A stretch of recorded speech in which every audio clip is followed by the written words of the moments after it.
എല്ലാവർക്കും ഒരിക്കൽ കൂടി സ്വാഗതം. നമ്മുടെ ഇന്നത്തെ വിഷയം എന്ന് പറയുന്നത് നമ്മുടെ മുഖ്യമന്ത്രി പിണറായി വിജയനും നമ്മുടെ രണ്ടുപേരും തമ്മിൽ ശത്രുവായിരുന്ന ഗവർണർ ആർലേക്കറും തമ്മിൽ ഉള്ള ആ ബന്ധത്തെക്കുറിച്ചാണ്. അതായത് നമുക്കറിയാവുന്ന പോലെ തന്നെ മുഖ്യമന്ത്രി ശ്രീ പിണറായി വിജയൻ രാജ്ഭവനിൽ നിന്ന് 3 മാസത്തിലൊരിക്കൽ പ്രസിദ്ധീകരിക്കുന്ന ഒരു പ്രസിദ്ധീകരണത്തിന്റെ ഉദ്ഘാടനം കഴിഞ്ഞ ദിവസം നടത്തുകയുണ്ടായി. ഒരു ത്രൈമാസിക ആണ്, ഒരു 3 മാസത്തിലൊരിക്കൽ പ്രസിദ്ധീകരിക്കുന്ന ഒരു മാസികയാണ് അത്. അതിന്റെ ഉദ്ഘാടനം നമ്മുടെ മുഖ്യമന്ത്രി ശ്രീ പിണറായി വിജയൻ തന്നെയാണ് നിർവഹിച്ചിരിക്കുന്നത്. അത് ആ മാസിക ഇറങ്ങുന്നത് എവിടെ നിന്നാണെന്ന് അറിയാമല്ലോ, രാജ്ഭവനിൽ നിന്ന് തന്നെയാണ്. അപ്പോൾ മുഖ്യമന്ത്രി രാജ്ഭവനിലേക്ക് ചെന്നു. രാജ്ഭവനിൽ വളരെ ആർഭാടത്തോടെ രാജേന്ദ്ര ആർലേക്കർ നമ്മുടെ മുഖ്യമന്ത്രി രാജ്ഭവനിൽ സ്വീകരിച്ചു. അവർ തമ്മിലുള്ള വിദ്വേഷങ്ങളും വെറുപ്പും എല്ലാം മറന്നോ? രാഷ്ട്രീയ എതിർപ്പുകൾ മറന്നോ? അതോ ഇനി ആർക്കെങ്കിലും ഏതെങ്കിലും രാഷ്ട്രീയ പാർട്ടിയിലേക്ക് വേറെ ചായ്വ് വന്നിട്ടുണ്ടോ എന്നൊക്കെ നമുക്കൊന്ന് പരിശോധിക്കണം. നമുക്കറിയാം, കഴിഞ്ഞ വർഷം ജനുവരി 2-നാണ് രാജേന്ദ്ര ആർലേക്കർ നമ്മുടെ കേരളത്തിന്റെ ഗവർണറായി ചുമതലയേറ്റതെന്ന്. മുൻപ് രാജേന്ദ്ര ആർലേക്കർ ബീഹാർ ഗവർണറായിരുന്നു. അവിടെയും ഇത്തരത്തിലൊരു ത്രൈമാസിക 3 മാസത്തിലൊരിക്കൽ പ്രസിദ്ധീകരിക്കുന്ന ഒരു മാസിക പ്രകാശനം ചെയ്തിരുന്നു. പക്ഷെ നമുക്കറിയാം, കേരളത്തിലെ രാജ്ഭവനിൽ ഇന്ന് വരെ ഒരു മാസിക അത്തരത്തിൽ പുറത്തിറങ്ങിയിട്ടില്ല. കേരളത്തിന്റെ ചരിത്രത്തിൽ ആദ്യമായിട്ടാണ് ഇങ്ങനെ ഒരു മാസിക പുറത്തിറക്കുന്നത്. അതിൽ പറയുന്നത്, അതിന്റെ ആമുഖം ഒന്ന് വായിച്ചു നോക്കിയാൽ പറയുന്നത്, രാജ്ഭവനിൽ നടക്കുന്ന പ്രവർത്തികളെല്ലാം തന്നെ എന്തൊക്കെ സംഭവങ്ങളാണ് രാജ്ഭവനിൽ നടക്കുന്നത് അതെല്ലാം തന്നെ ജനങ്ങളുമായി ബന്ധപ്പെടുന്നതിന് വേണ്ടി, ജനങ്ങളുമായി ഒരു കമ്മ്യൂണിക്കേറ്റ് ചെയ്യുന്നതിന് വേണ്ടി ആ മാസിക ഉപയോഗിക്കും എന്നാണ് രാജ്ഭവൻ പറയുന്നത്. എത്രത്തോളം ഉപകരിക്കും എന്ന് നമുക്കറിയാം. ആ മാസികയിൽ രാജേന്ദ്ര ആർലേക്കർ കേരളത്തെക്കുറിച്ച് പറഞ്ഞിരിക്കുന്നത് വളരെ രസകരമായിട്ടാണ്, വളരെ ആസ്വാദ്യകരമായിട്ടാണ് പറഞ്ഞിരിക്കുന്നത്. ഗോവ പോലെ തന്നെ മനോഹരമായൊരു സ്റ്റേറ്റാണ് കേരളം എന്ന് അദ്ദേഹം പറയുന്നു. മാത്രമല്ല, അദ്ദേഹം പറയുന്നത് ശ്രീനാരായണ ഗുരുവിന്റെ നാട്, ആദിശങ്കരൻ ജനിച്ച നാട്, ഇതൊക്കെയാണ് കേരളത്തെക്കുറിച്ച് അദ്ദേഹത്തിന്റെ വിശേഷണങ്ങൾ. AKGയും EMS നമ്പൂതിരിപ്പാടിനെയും ഒക്കെ അനുസ്മരിക്കുന്നുണ്ട് അതിൽ. കാരണം എന്താണെന്നറിയാമോ? കേരളം പണ്ട് മുതലേ കമ്മ്യൂണിസ്റ്റ് പ്രസ്ഥാനത്തിന്റെ ഒരു ആസ്ഥാനമായിരുന്നു. അതുകൊണ്ട് അവരെ എല്ലാം കൂടി ഒന്ന് അനുസ്മരിച്ചുകൊണ്ടാണ് ആ മാസികയിൽ പറയുന്നത്. കേരളത്തിനോടുള്ള അദ്ദേഹത്തിന്റെ വിമർശനം എന്താണെന്ന് ചോദിച്ചാൽ, കേരളത്തിൽ ഒരുപാട് സോഴ്സുകളുണ്ട്, അതൊന്നും ആരും ഉപയോഗിക്കുന്നില്ല, അതിനനുസരിച്ചുള്ള വരുമാനം കേരളത്തിന് ഉണ്ടാക്കാൻ സാധിക്കുന്നില്ല എന്നൊക്കെയാണ് ആ വിമർശനങ്ങളിൽ പറയുന്നത്. മറ്റൊരു വിമർശനം കൂടി പറയുന്നുണ്ട്, കേരളം രാഷ്ട്രീയ പ്രബുദ്ധതയുള്ള കേരളമാണ്. ആ പ്രബുദ്ധത ഉള്ളത് കൊണ്ട് തന്നെ രാജ്യത്തെ രാഷ്ട്രീയ കൊലപാതകങ്ങളും അതുപോലുള്ള മറ്റുള്ള സംഭവങ്ങളും രാഷ്ട്രീയമായി തന്നെ എല്ലാവരും അറിവുള്ളവരായതുകൊണ്ട് തന്നെ രാഷ്ട്രീയപരമായി എല്ലാവരും തർക്കത്തിലും ഒക്കെയാണ്. അങ്ങനെ ഒരു വിമർശനവും കൂടി പറയുന്നുണ്ട്. നമുക്കറിയാം, കേരളം എന്ന് പറയുന്നത്, ഭാരതം എന്ന് പേര് കേട്ടാൽ അഭിമാനപൂരിതമാകണം അന്തരംഗം. കേരളം എന്ന് കേട്ടാലോ തിളക്കണം ചോര നമ്മുടെ ഞരമ്പുകളിൽ എന്നാണ് ആരാണ് ഈ കവിതാശകലം പറഞ്ഞതെന്നറിയാമോ? എല്ലാവർക്കും അറിയാമായിരിക്കാം. വള്ളത്തോളാണ് ഇത് എഴുതിയത് കേരളത്തെക്കുറിച്ച്. ഈ വരികൾ ഉദ്ധരിച്ചുകൊണ്ട് തന്നെയാണ് ഈ രാജേന്ദ്ര ആർലേക്കർ ആ മാസികയിൽ അദ്ദേഹം എഴുതിയ ലേഖനം അവസാനിപ്പിക്കുന്നത്. എന്തായാലും ഇത്തരത്തിലുള്ള രാജ്ഭവനിൽ നിന്ന് ഇറക്കിയ മാസികയിൽ കേരളത്തെക്കുറിച്ച് വളരെ വലിയ വിശാലമായ കാഴ്ചപ്പാടും ഒക്കെയായി ഇറക്കിയ ഈ മാസിക രാജ്ഭവനിൽ നിന്ന് പ്രകാശനം ചെയ്യുമ്പോൾ നമ്മുടെ മുഖ്യമന്ത്രി പിണറായി വിജയൻ തന്നെയാണ് അവിടെ പോയി ഈ ബുക്കിന്റെ പ്രകാശനം, ഈ മാസികയുടെ പ്രകാശനം നടത്തിയത്. പക്ഷെ നമ്മൾ ഇതിൽ കാണുന്നത് മുഖ്യമന്ത്രി രാജ്ഭവനിൽ എത്തുക എന്ന് പറയുമ്പോൾ ഒരു രാഷ്ട്രീയമായ ഒരു വിവാദം അതിലുണ്ട്. അത്തരത്തിലൊരു രാഷ്ട്രീയ പ്രാധാന്യം ഉള്ളത് കൊണ്ട് തന്നെയാണ് നമുക്ക് ഇന്ന് ഈ ഒരു വിഷയം ചർച്ച ചെയ്യാം എന്ന് വിചാരിച്ചത്. നമുക്കറിയാം, ഏറെക്കാലമായി രാജ്ഭവനുമായി കേരള സർക്കാർ അത്ര നല്ല ബന്ധത്തിലല്ല. ആരിഫ് മുഹമ്മദ് ഖാന്റെ കാലം മുതൽ തുടങ്ങിയ ഒരു പ്രശ്നങ്ങളാണ് നമ്മുടെ സർക്കാരും കേരള സർക്കാരും രാജ്ഭവനുമായിട്ടുള്ള ബന്ധത്തിൽ ചില വിള്ളലുകൾ. നമുക്കറിയാം, ഏറ്റവും ഒടുവിലുണ്ടായിട്ടുള്ള വിവാദം എന്താണെന്ന്. അത് വേറൊന്നുമല്ല, ഭാരതാംബ ചിത്രവുമായിട്ടുള്ള വിവാദം തന്നെയാണ് ഏറ്റവും ഒടുവിൽ വളരെ വലിയതായി ജനങ്ങൾ ചർച്ച ചെയ്യപ്പെട്ട ഒരു വിഷയവും. അവിടെ മന്ത്രിസഭയും ഗവർണറും തമ്മിലുള്ള തർക്കത്തിനും പല കാര്യങ്ങൾക്കും ഇടയായ കാര്യം എന്താണ്? ഇത് തന്നെയാണ്, ഭാരതാംബ ചിത്രവുമായിട്ടുള്ള വിവാദം തന്നെയാണ്. ഭാരതാംബ എന്ന് പറയുമ്പോൾ കാവ്യ പുതച്ചു നിൽക്കുന്ന ഒരു ഭാരതാംബയാണ് രാജ്ഭവനിൽ ഉണ്ടായിരുന്നത്. അത് RSSന്റെ ഒരു സങ്കല്പമാണെന്ന് നമ്മൾക്ക് ഏവർക്കും അറിയാം. അങ്ങനെ RSSന്റെ ഒരു സങ്കല്പത്തെ നമ്മുടെ കേരളത്തിൽ കൊണ്ടുവരാൻ സമ്മതിക്കില്ല എന്ന് എതിർത്ത സർക്കാരാണ് നമ്മുടെ ഇപ്പോഴത്തെ സർക്കാർ. അതുകൊണ്ട് തന്നെ അങ്ങനെ ഒരു ചിത്രം രാജ്ഭവനിൽ വെച്ചപ്പോൾ അതിനെ എതിർത്തിരുന്നു. അങ്ങനെ ഗവർണർ പങ്കെടുക്കുന്ന ഏതൊരു പരിപാടിയിലും ഈ പറയപ്പെടുന്നത് പോലുള്ള കാവ്യ വിതപ്പിച്ച ഒരു ഭാരതാംബയുടെ ചിത്രം വെച്ച് അതിൽ തിരികൊളുത്തി ആരാധന ആണ് ആദ്യം ചെയ്യുന്നത്. അത് ശരിയല്ല എന്നാണ് സംസ്ഥാന സർക്കാരിന്റെ നിലപാടെടുത്തത്. ഇതിന്റെ വിവാദം ആരംഭിക്കുന്നത് എവിടെ നിന്നാണെന്ന് നമുക്കറിയാം. അതായത് കൃഷി വകുപ്പ് രാജ്ഭവനിൽ ഒരു പരിപാടി നടത്താൻ തീരുമാനിച്ചിരുന്നു. അത് മറ്റൊന്നുമല്ല, പരിസ്ഥിതി ദിനവുമായി ബന്ധപ്പെട്ടുള്ള ഒരു പരിപാടിയായിരുന്നു അത്. ആ ചടങ്ങിൽ ഈ പറയപ്പെടുന്ന കാവ്യ പുതപ്പിച്ച ഒരു ഭാരതാംബയുടെ ചിത്രം രാജ്ഭവനിൽ വെക്കുകയുണ്ടായി. ഇത് ശ്രദ്ധയിൽപ്പെട്ട കൃഷി വകുപ്പിലെ ഉദ്യോഗസ്ഥൻ ആ ചിത്രം മാറ്റിവെക്കണം എന്നാവശ്യപ്പെടുന്നു. എന്നാൽ രാജ്ഭവൻ ചെയ്തതോ അത് മാറ്റുന്ന പ്രശ്നമില്ല എന്ന് ഉറപ്പിച്ചു പറയുകയും അത് മാറ്റാതിരിക്കുകയുമാണ് ചെയ്തത്. അതോടുകൂടി തന്നെ ഇങ്ങനെ ഒരു ചിത്രം വെച്ച ഒരു വേദിയിൽ ഈ ചടങ്ങ് നടത്താൻ പറ്റില്ല എന്ന് പറഞ്ഞ് നമ്മുടെ ചടങ്ങ് രാജ്ഭവനിൽ നിന്നും പിൻവലിച്ച് സെക്രട്ടേറിയറ്റിൽ നടത്താൻ പി പ്രസാദ് കൃഷി വകുപ്പ് മന്ത്രി നടപടി സ്വീകരിക്കുന്നു. അവർ അങ്ങനെയാണ് തീരുമാനിച്ചത്. അപ്പോൾ വിവാദങ്ങൾ ആരംഭിക്കുന്നത് ഈ ഒരു സാഹചര്യത്തിലാണ്. പിന്നീടാണ് സ്കൗട്ട്സ് ആൻഡ് ഗൈഡ്സിന്റെ പരിപാടിയുമായി രാജ്ഭവനിലെത്തിയപ്പോൾ അവിടെ പൊതുവിദ്യാഭ്യാസ വകുപ്പ് മന്ത്രിയായിട്ടുള്ള വി ശിവൻകുട്ടി അവിടെ പങ്കെടുത്തു. ആ ചടങ്ങിലും ഈ പറയപ്പെടുന്ന കാവ്യ പുതച്ച ഭാരതാംബയുടെ ചിത്രം അവിടെ ഉണ്ടായിരുന്നു. ആ ചിത്രത്തിന് മുന്നിൽ കുട്ടികളുടെ മുന്നിൽ വെച്ച് തന്നെ അതിൽ തിരികൊളുത്തുകയും ആരാധിക്കുകയും ചെയ്യാൻ പോകുന്നതിൽ പ്രതിഷേധിച്ച് നമ്മുടെ മന്ത്രി ശിവൻകുട്ടി അവിടെ നിന്ന് ഇറങ്ങിപ്പോവുകയും ചെയ്തു.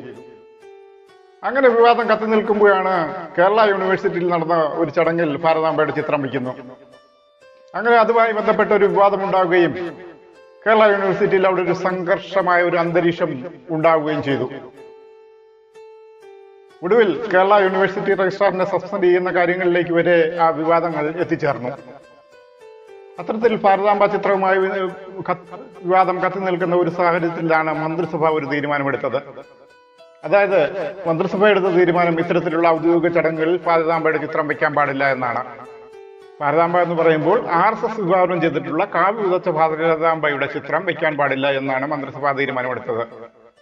അതിന്റെ ഭാഗമായി മുഖ്യമന്ത്രിയെ ചുമതലപ്പെടുത്തി നമ്മുടെ ഗവർണർക്ക്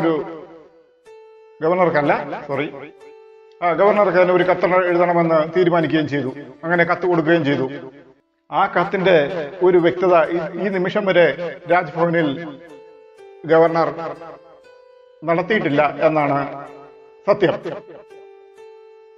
അതായത് നമുക്കറിയാം ഇപ്പോഴത്തെ സാഹചര്യം, അവിടെ നടക്കാനിരിക്കുന്ന ഇനി പല ചടങ്ങുകളും രാജ്ഭവനിൽ നടക്കാനിരിക്കുന്നുണ്ട്. സത്യപ്രതിജ്ഞ ചടങ്ങുകൾ അടക്കം നടക്കാനിരിക്കുകയാണ്.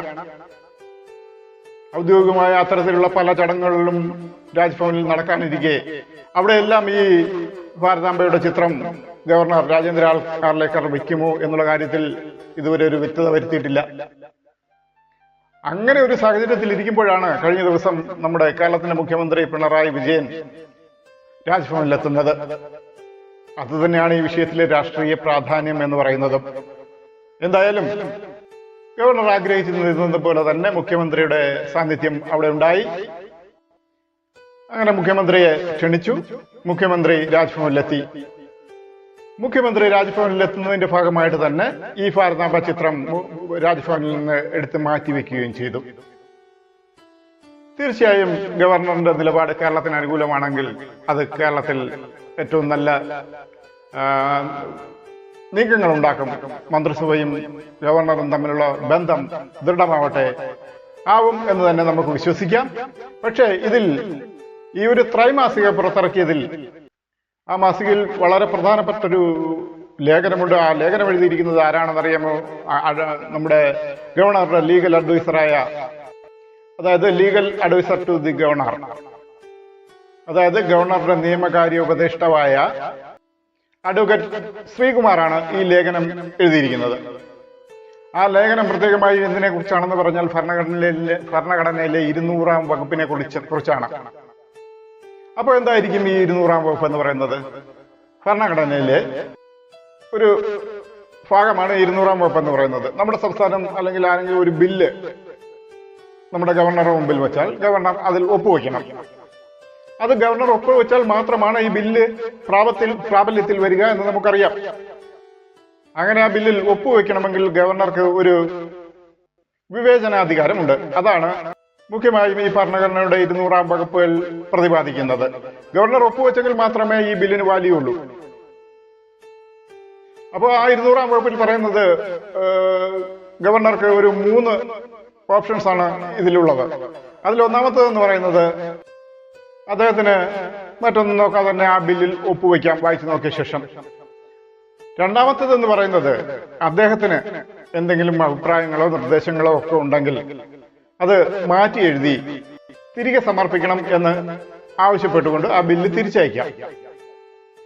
അപ്പോൾ മൂന്നാമത്തെ ഓപ്ഷൻ എന്ന് പറയുന്നത് ആ ബില്ലിന് രാഷ്ട്രപതിയുടെ പരിഗണനയ്ക്ക് അയക്കാം എന്നുള്ളതാണ്. പക്ഷെ ഈ 3 ഓപ്ഷൻസിലും തീരുമാനമെടുക്കേണ്ടത് ഗവർണർ തന്നെയാണ്. ഈ തീരുമാനമെടുക്കാൻ ഗവർണർക്ക് എത്ര സമയം വേണം എന്നുള്ളതാണ് ഈ 200-ാം വകുപ്പിൽ പറയുന്നത്. എത്ര സമയം എന്ന് സമയപരിധി കൊടുത്തിട്ടില്ലായിരുന്നു. ചിലപ്പോൾ 1 വർഷം എടുക്കാം, ചിലപ്പോൾ അദ്ദേഹം വിരമിക്കുന്ന സമയത്തായിരിക്കും ഇതിൽ ഒപ്പിടുന്നത്, ഈ തീരുമാനങ്ങൾ എടുക്കുന്നത്. പക്ഷെ ആ തീരുമാനങ്ങൾ അത്ര വൈകിപ്പിക്കുന്നത് കൊണ്ട് എന്തെങ്കിലും ഗുണം ആർക്കെങ്കിലും ഉണ്ടോ? അപ്പോൾ അങ്ങനെ ഒരു സാഹചര്യം നിലനിൽക്കുമ്പോഴാണ് പല സംസ്ഥാനങ്ങളും ഗവർണർക്ക് അനിഷ്ടമായി ബില്ലിൽ ഒപ്പുവയ്ക്കാൻ ഉള്ള സമയം നീട്ടിക്കൊണ്ടു പോകുന്നു എന്നുള്ള ഒരു പ്രശ്നവുമായി സംസ്ഥാനങ്ങൾ സുപ്രീം കോടതിയെ സമീപിക്കുന്നത്. അതിൽ കേരളവുമുണ്ട്. അതായത് പ്രധാനമായും പ്രതിപക്ഷം ഭരിക്കുന്ന സംസ്ഥാനങ്ങളിലാണ് ഗവർണറെ ഉപയോഗിച്ചുകൊണ്ട് സംസ്ഥാന സർക്കാരിനെ ഭരണ പ്രതിസന്ധിയിലേക്ക് കൊണ്ടുപോകുക എന്നുള്ള ഒരു വലിയ വിവാദം നിലനിൽക്കുന്നുണ്ട്. അപ്പോൾ അതിന്റെ ഭാഗമായിട്ട് തന്നെ തെലങ്കാന, തമിഴ്നാട്, കർണാടക, അതുപോലെ കേരളം ഒക്കെ സുപ്രീം കോടതിയെ സമീപിച്ചിട്ടുള്ളത് ഈ സമയപരിധി നീട്ടിക്കൊണ്ടുപോകുന്നു എന്നുള്ളതിനെ പറ്റി.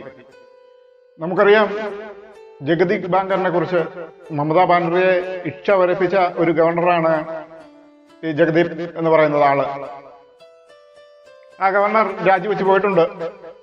അപ്പൊ ആ രീതിയിലൊക്കെ ഗവർണർമാർ പലരും രാജിവെച്ച് പോയിട്ടുണ്ട്. മുഖ്യമന്ത്രിമാരെ ഭരണ പ്രതിസന്ധിയിലാക്കുന്ന ഘട്ടങ്ങളും ഒക്കെ ധാരാളമായി ഉണ്ടായിട്ടുണ്ട്, നമുക്കറിയാം.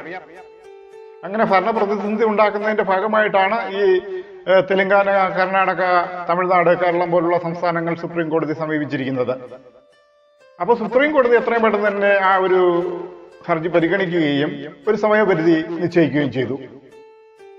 അതായത് സുപ്രീം കോടതി പറഞ്ഞത് ഇങ്ങനെയാണ്: 3 മാസത്തിനുള്ളിൽ ഗവർണർ ആയാലും പ്രസിഡന്റ് ആയാലും ഈ സംസ്ഥാനങ്ങളുടെ ബില്ലുകളുടെ കാര്യത്തിൽ ഒരു തീരുമാനമെടുക്കണമെന്നാണ്.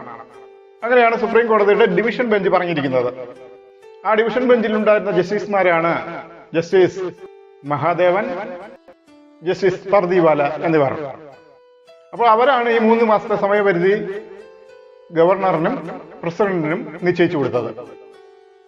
അപ്പോ അതിനെതിരായിട്ട് ഈ പറയുന്ന രാജേന്ദ്ര ആർലേക്കർ അടക്കം സുപ്രീം കോടതിയെ സമീപിക്കുകയാണുണ്ടായത്. സുപ്രീം കോടതിയിൽ ഇപ്പോൾ അതുമായിട്ട് ബന്ധപ്പെട്ടുള്ള വാദങ്ങൾ നടന്നുകൊണ്ടിരിക്കുകയുമാണ്. അപ്പോൾ ആ സാഹചര്യത്തിലാണ് ഈ ലേഖനത്തിൽ അഡ്വക്കേറ്റ് ശ്രീകുമാർ പറയുന്നത് ഈ ഭരണഘടനയുടെ 200-ാം വകുപ്പ് എന്ന് പറയുന്നത് അതൊരു ഭരണഘടന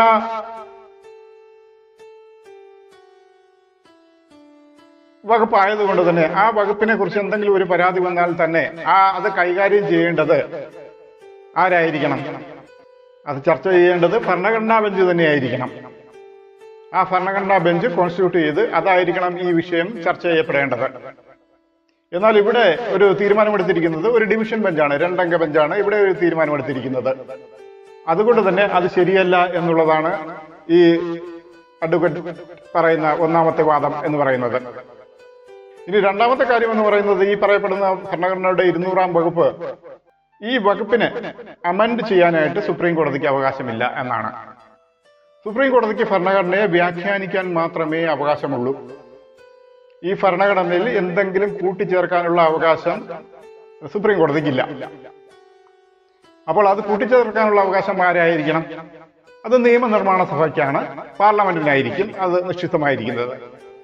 അപ്പോൾ ഈ സാഹചര്യത്തിൽ അതിലേക്ക് സുപ്രീം കോടതി കടന്നു കയറിയിരിക്കുകയാണ് എന്നുകൂടി ഈ പറയപ്പെടുന്ന ലേഖനത്തിൽ പറയപ്പെടുന്നുണ്ട്.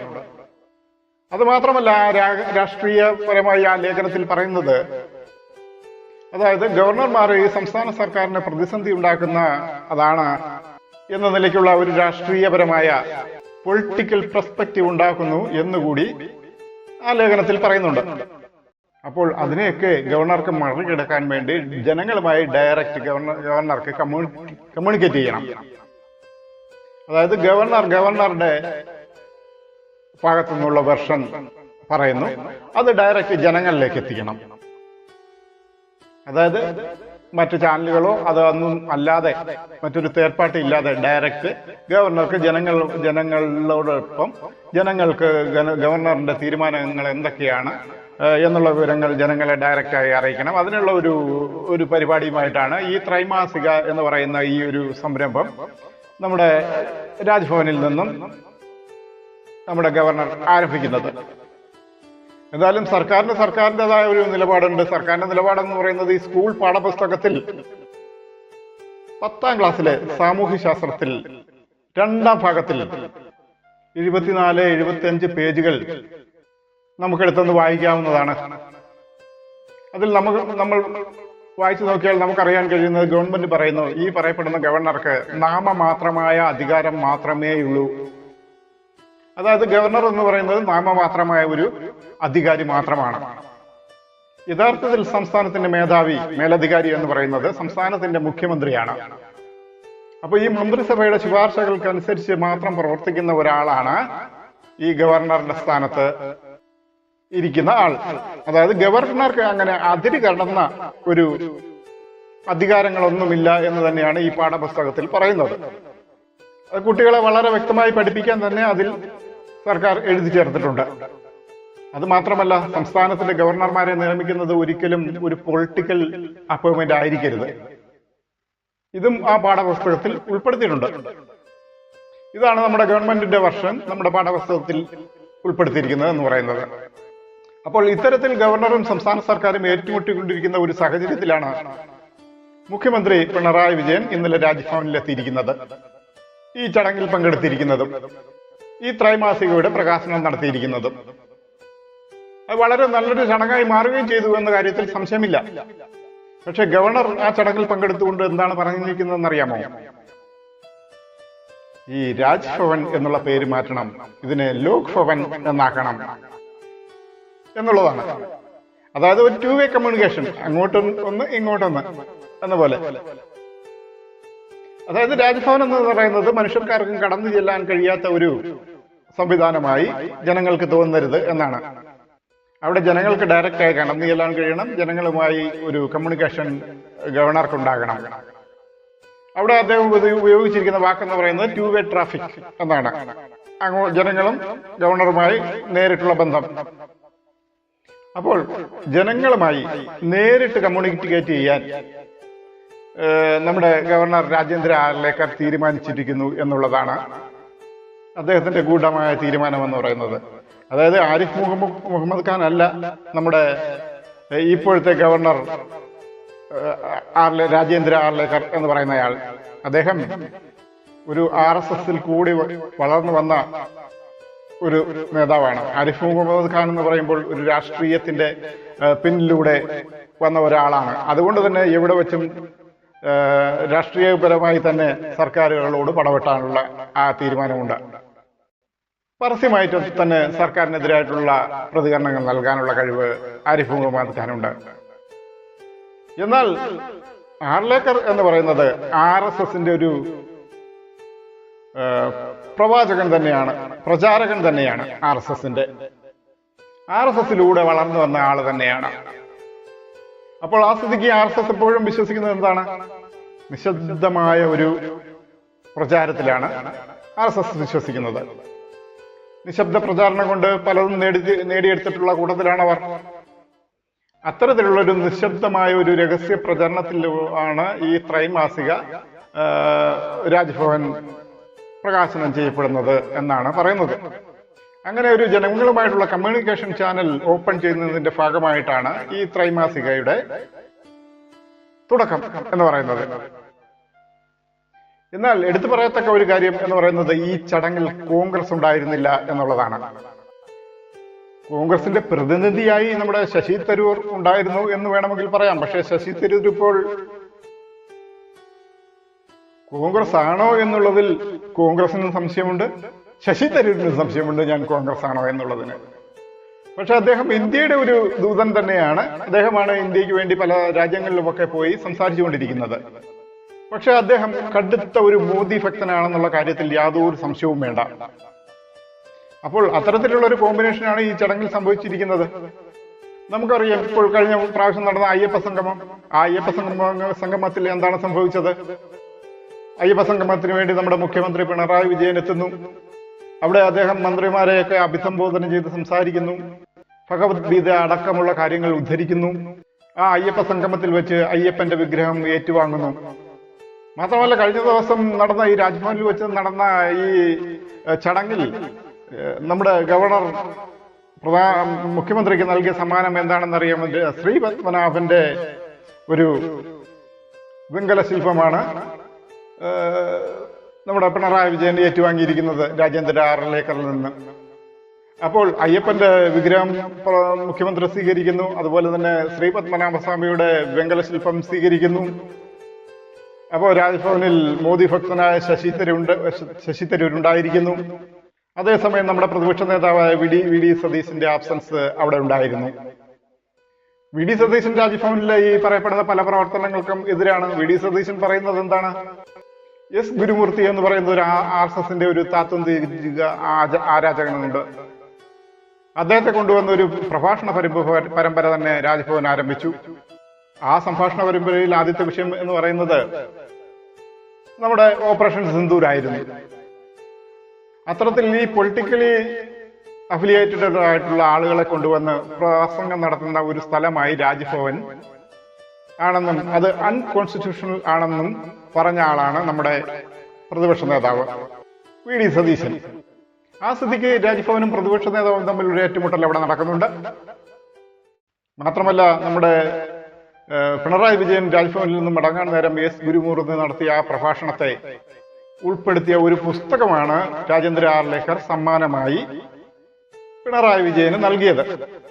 അങ്ങനെ വരുമ്പോൾ പിണറായി വിജയനും ശശി തരൂരും രാജേന്ദ്ര ആർലേക്കറും തമ്മിലുള്ള ഒരു കോംബോ,